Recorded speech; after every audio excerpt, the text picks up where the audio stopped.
अगर आप चाहते हैं शिव तारा एंटरटेनमेंट का ऑडियो वीडियो सबसे पहले आप तक पहुंचे तो लाल बटन को दबाकर सब्सक्राइब करें और घंटी के निशान को दबाना बिल्कुल ना भूलें। हर हर महादेव। सब मिलतो भतार तोहर सुपर गे, सब मिलतो भतार तोहर सुपर गे। RSR music Darbhanga presents. जल चढ़ाई बैजे शिवलिंग के ऊपर गे, ऊपर गे, ऊपर गे। जल चढ़ाई बैजे शिवलिंग के ऊपर गे, ऊपर गे। तब मिलतो भतार तोहर सुपर गे, तब मिलतो भतार तोहर सुपर गे।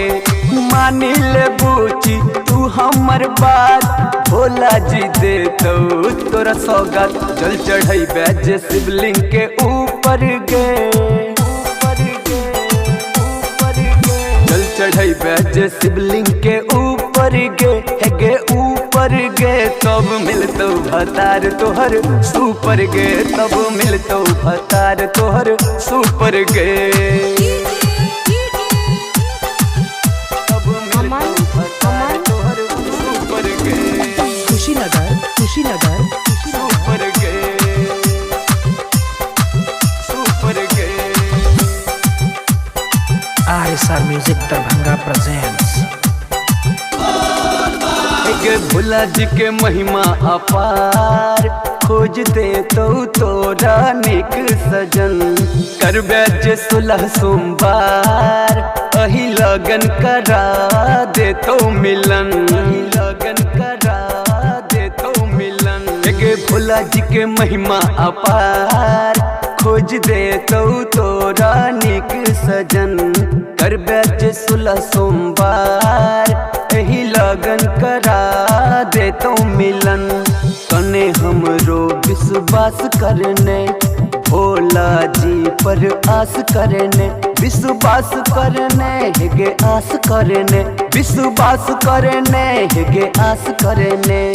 मिलतो भतार सुपर डुपर गे, डुपर गे, डुपर गे। मिलतो भतार सुपर डुपर गे, डुपर गे। तब मिलतो भतार तोहर सुपर गे, तब मिलतो भतार तोहर सुपर गे।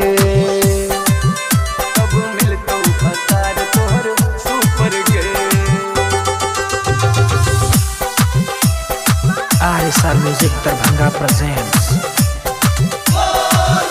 हेगे चल बुच्ची एबेर देव घर, चढ़ावैले भोला जी पर गंगा के जल। मिलतो कमलेश एहन बर, जो पावन मन सा मंगवे जुरकल, पावन मन सा मंगवे जुरकल। हेगे चल बुच्ची एबेर देव घर, चढ़ावैले भोला जी पर गंगा के जल। मिलतो संतोष एहन बर, जो पावन मन सा मंगवे जुरकल। हेगे भोला जी बेड़ा पार करतो, नौकरी वाला बर के जुगाड़ करतो। बेड़ा पार करतो गे जुगाड़ करतो, बेड़ा पार करतो गे जुगाड़ करतो।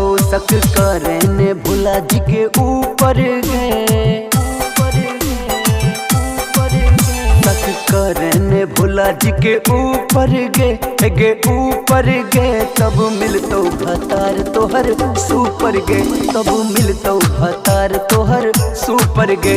जल चढ़ाई बैज शिवलिंग के ऊपर गे, ऊपर गे, ऊपर गे। जल चढ़ाई बैज शिवलिंग के ऊपर गे, ऊपर गे। तब मिलतो भतार तोहर सुपर गे, तब मिलतो भतार तोहर सुपर गे। मानी ले बूची तू हमर बात, भोला जी दे तो तोरा सौगात।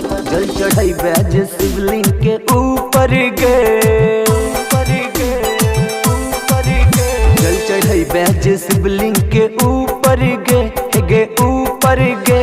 तब मिलतो भतार तोहर सुपर गे, तब मिलतो भतार तोहर सुपर गे।